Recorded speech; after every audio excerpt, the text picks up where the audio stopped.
But you might want to look inside. Acid-free to protect the paper. So Joe Nick's stuff gets very good care once it comes here. Before it comes here, not so good. Dare I? It's awfully heavy.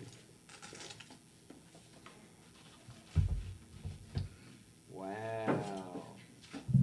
Ladies and gentlemen, a horny toad. This is created by the artist David Everett in Austin, especially for you. I will thank you so much. I will never again say you can't find horny toads anywhere in Texas again. There's always going to be one close to me, and really, thank you. This is Thank you, Jim. This is wonderful. Thank you. I think we're ready to roll. Thanks. Wow.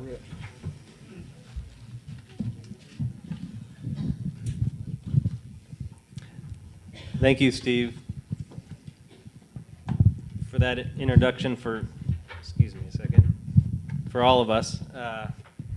And you know, we're gonna have kind of a wide-ranging discussion tonight about Big Bend, and we'll, you know, when I say Big Bend, I think we're gonna probably start by trying to talk about the park, but of course then that'll expand into the place even beyond the park, and maybe we'll even talk a little bit about how you define Big Bend itself. But before we even get into any of our discussion, I just want to say personally how honored I am to share the stage with these folks who know so much about this place that is so special and dear to, I assume, all of you in the room, and I know it's true for myself. I consider myself a mere novice in terms of my experience of that area.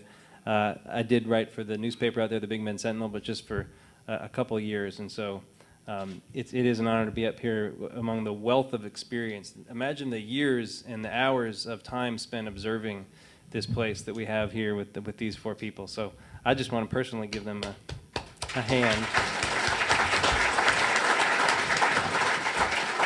And thank them again for being here. I know two of you, Laurence and Joe Nick, didn't have to travel very far to get here. But our other panelists had to actually log some miles to get down here, so that's also very appreciated that you came all the way out here from Alpine. Is that right, Professor Nelson, in your case? And yes, and you all, when you come to the Big Bend, you tell stories about getting lost and all that sort of thing. Well, when we go home, we tell stories about, you know, getting lost in the city. and Ranger Paredes, you've come in all the way from Big Bend now. Terlingua. Yep. Terlingua, okay. That's Big Bend. That is a long trip. So, seriously, thank you. So I thought we'd start off, like I said, by I wanted to talk first a little bit with all of you about the park itself, and you know, as I said, you've all spent so much time there, you've all seen it over so many years. But I wonder if each of you could try to take us back to some of your very first experiences with that landscape and with that place, and talk a little bit about it first making its claim on you, you know, because that place does really make a claim on folks, and clearly it has on all of you who've spent so much time there. And maybe, Laurence, we could start with you, and since you're sitting right next to me.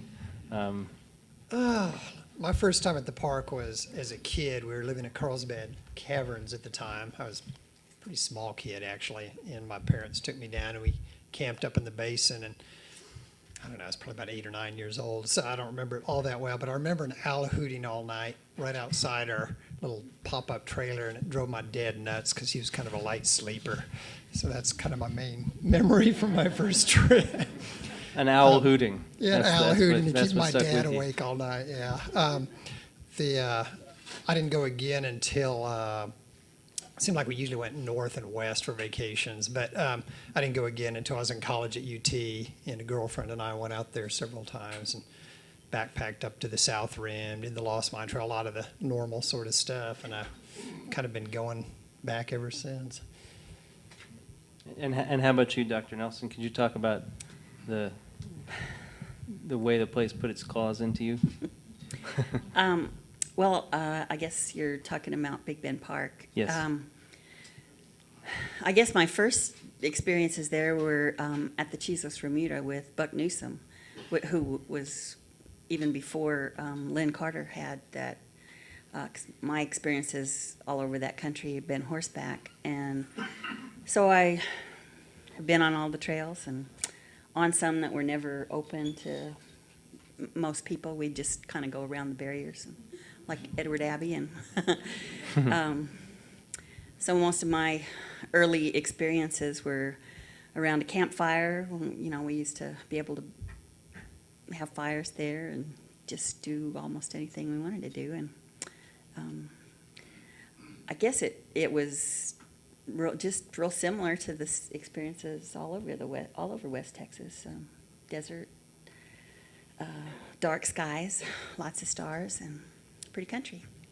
Now, when I noticed in your book, you define Big Bend, and you mentioned that people define it a couple different ways, and you said we're talking about the park. Yeah, to here, me, but the Big Bend is west of the Pecos. Of course, you don't ever cross the Pecos, if you're from West Texas.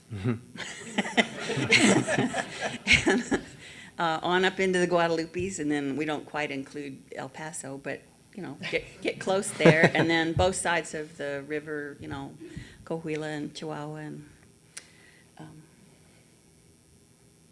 a much bigger area. Yeah. And I even said this morning, which maybe I shouldn't say, but I guess that's what you want us to do, is talk about it.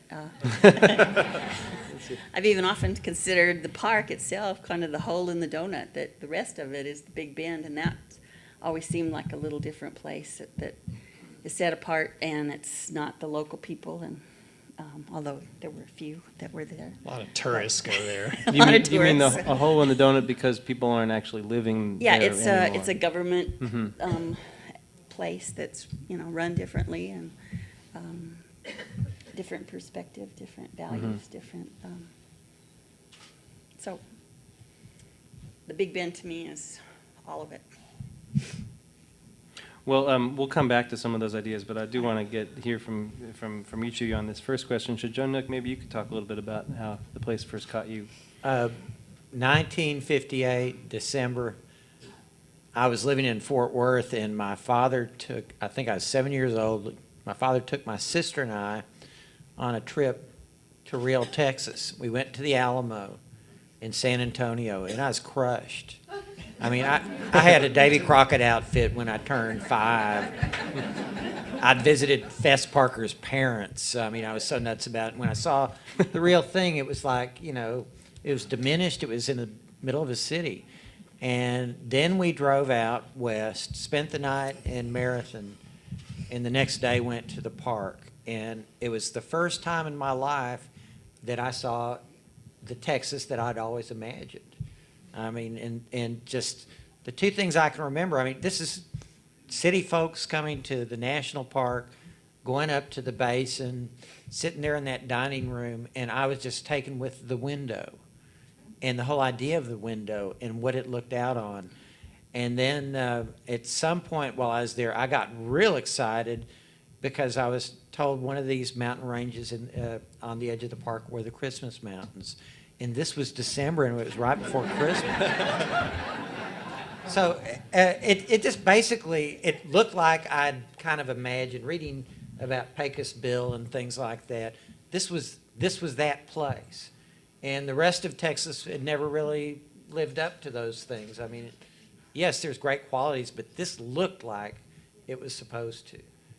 And Dr. Nelson, it's interesting what you were saying about the donut hole, because the longer I've come out, the more I've been able to see that. And I think Billy Pat McKinney told me over in the Del Carmen, he said, you can go to some places in Marathon, you mentioned the national park, people don't look at you very kindly.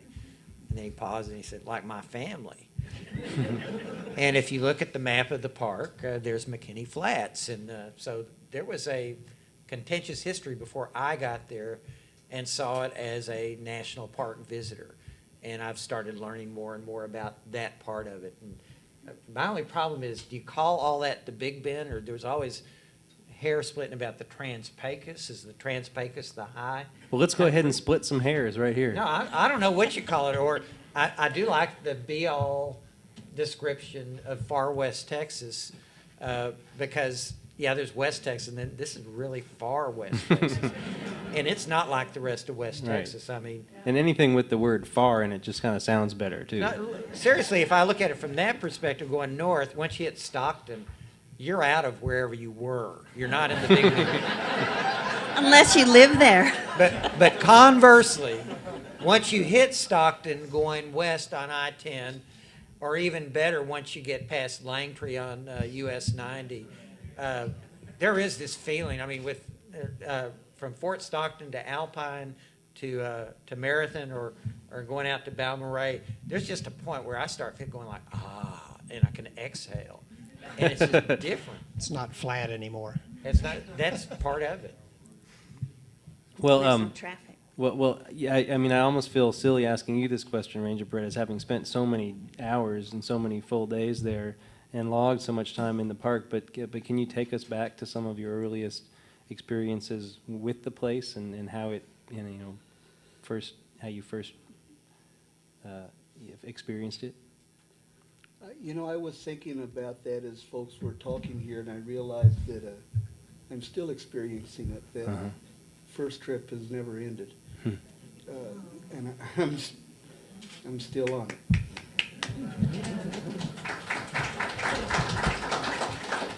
That's a damn fine answer.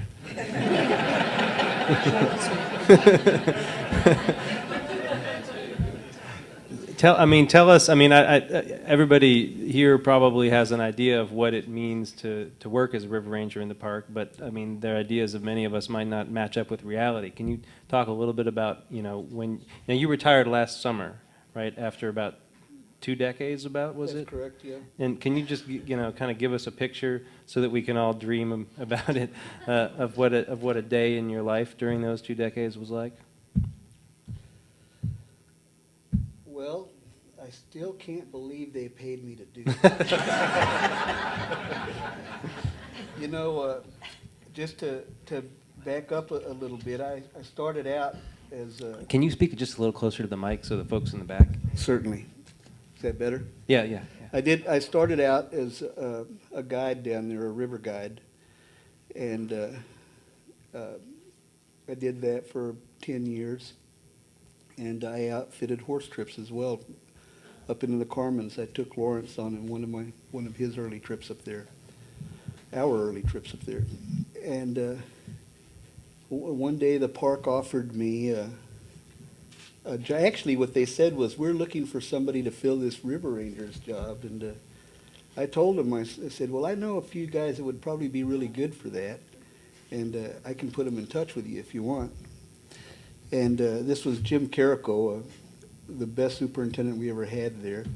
He told me, he said, well, we were wondering if you'd be interested. And I told him, I said, no, I've got a job. I'm doing all right. And of course, my wife was about that big around back then, and I told her about this, and she said, you go back and tell that nice man that you want to talk about it. And that was really how I started working for the Park Service, and I realized... How old were you at that point? Oh, hell, I don't... I mean, you... 26, 27, wow. Something like that, I reckon. I'm probably a little bit older, but I realized that it was basically doing what I had been enjoying doing for years, except it actually had a paycheck and some benefits that went with it. And of course, it was really doing what I enjoyed doing, and that was being outdoors. I think the first couple of years... Tell us what you said this morning, that you did nothing. That's exactly right. She asked me, she said, well, what is a park ranger's... We were talking about what a park ranger's job is, and I told her to really simplify it. In a nutshell, a park ranger's job is to do nothing, and furthermore, to make sure that nothing happens.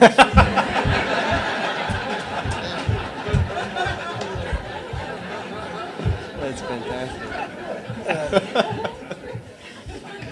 It is not ours to go out there and develop the parks or build things or take things down. It is to make sure that they stay pretty much the way they are. And so that's what I'd always told folks. Our job is to do nothing and make sure nothing happens.